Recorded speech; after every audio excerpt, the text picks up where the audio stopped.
So, if you have kind of paid attention to all the literature, it's telling the story of the Civil War. So, we have Abraham Lincoln taking office and saying, I know you're upset and we're worried that there could be a war coming, but I just want to keep everything the same and work on the things that are kind of gray areas. And then a few months later, you have Stevens saying, we've made a better world over here, come join us, forget the union because they don't see things the right way. And he goes on about how African American men are not the same as white men and it's our place to keep them as slaves and whatnot. And then a few weeks after that, you actually have the first shots fired for the Civil War at Fort Sumter. And then you have all this doom and gloom as you have father against son, brother against brother in the Civil War taking sides, and you saw that with the Horsemen of the Sky, where Carter Drews had to make that sacrifice of killing his own father, even though he had just had his mom on her deathbed, in order to protect the possibly 5 to 25,000 troops below that he was in charge of. And so you just have so many feelings and emotions going on during this war to fight against your own people, including people within your own family, over the concepts of slavery and whether it was okay to secede and what the states' rights should be versus the federal rights of the government and how much power each one had. It was just super complex and a lot of parts going to it. And these are some pictures that a very famous photographer, Matthew Brady, took of the Civil War. So, what we're reading today is a relatively short poem, but it's very meaty and complex, and there's no one right or wrong answer as to what the meaning of it is. But he made a lot of people mad when he wrote this poem because not everybody kind of understood how complicated everything was. And so, at least today, when I read it, it kind of bothers me like, what was he trying to say? So I'm just going to scroll through the pictures and talk a little bit about the author. The author's name is Stephen Crane, and he himself never fought in the war, but he was a war correspondent. So he would be alongside the soldiers and witness firsthand all the doom and gloom and death and fighting going on. And he would write articles reporting what happened in the newspaper. And then he also wrote a super famous novel called The Red Badge of Courage. And if this were a longer class, we would actually read that book. But it's basically about a young man who joins the Civil War because everybody else is doing it. And it's like your civic duty to be a soldier. And then he faces the realities of war and he becomes a big chicken basically. And he goes AWOL for a little bit, which means he leaves his squad and he goes off for a while.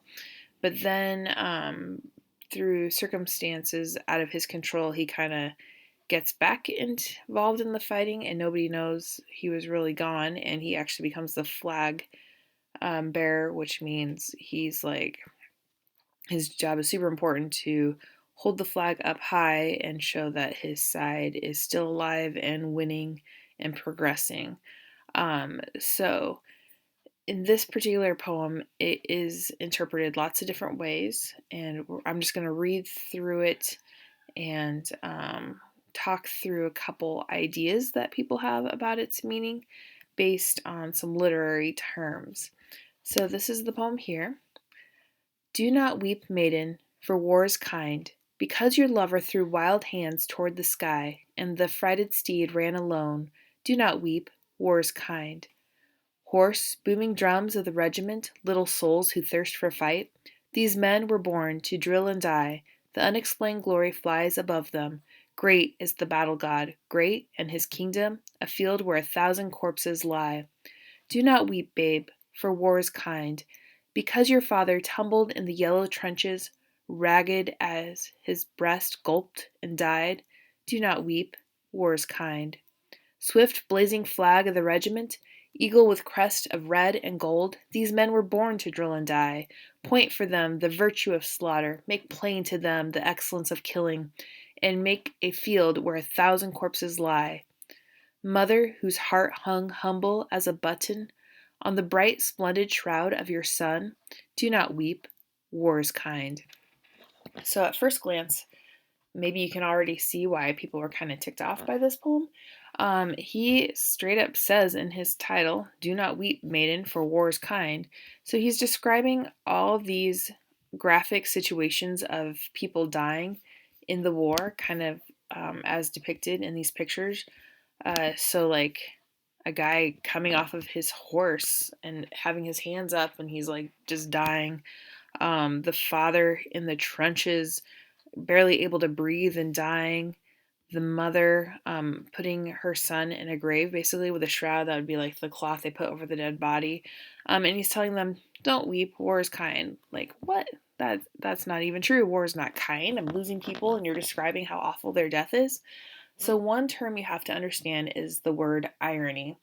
He is not being literal here, saying war is actually kind. He is using a literary device where he is saying something contrary to the expectation that everybody's expecting to hear. People are expecting to hear war is brutal or um, is a terrible thing, it causes loss and devastation. But he is saying war is kind to really grab your attention. And then you have to look at, okay, are there situations maybe where war is kind? So you look to these, I would call them verses, because these are more like choruses repeating the same thing over and over again. He talks about these are souls thirsting for fight. They're born to drill and die, and that kind of alludes to the fact that the soldiers involved in the Civil War could be any age. I mean, they could be young preteens who signed up or ran away from home and joined the military, which some of them did as young as like 11 and 12 would join in the fighting. So they just are like hungry for battle. They want to be a part of this big thing going on in the US. And personally, I saw this happening during 9/11. During the attacks, there were just so many friends and family members of mine who signed up to join the military after the terrorist took out the Twin Towers because they're like, this is big. We want to be a part of it. We want to stand up for our country. In fact, my brother, who is a super talented artist, and he got accepted to this big art school. He just stopped all those plans, signed up for the army, and went over and did 2 tours in Iraq after 9/11, and it just completely changed his life. And then when he came back to the United States, he never has gotten back into art or finished and even went to art school. Instead, he just kind of got a job to pay the bills, and he does art on the side for fun, which is totally fine. But I mean, like, he was sacrificing like his dream job of something in art, and he's just because of like the war cries. And that was very similar during the Civil War time too. The biggest thing here is he says the battle god. And then he talks about 1,000 corpses lying. So, in my opinion, and a lot of expert opinions, what Crane's doing is he's saying it's a kindness that they are dying in war, because if they hadn't, then they would just be a victim of this battle god. And whether you are into Greek mythology or not, you can think of Mars. I think that's the Roman name for him. I always get them confused on which one's the Roman or the Greek name. Um, but like being controlled by God like a puppet would not be a good thing. So it's a kindness that they have thrown off that servitude to the battle god. Um, it's a possibility. It doesn't mean it's necessarily true. But another poetic thing he does is he uses a lot of imagery to describe very graphically how all these different people are dying. I think he's really just trying to get a point across. Like, it's a terrible, bad thing that's going on here, but I think he's trying to say it's not their fault. There's something going on in our country, this mob mentality or whatever you want to call it, where people are just signing up and dying in groups of thousands, and they're being controlled by something that they can't really explain or understand, but it's causing them to do all these awful things. And I don't think he's actually saying that war is kind. But maybe it's a kindness to not be controlled anymore by this group mentality or this mob mentality.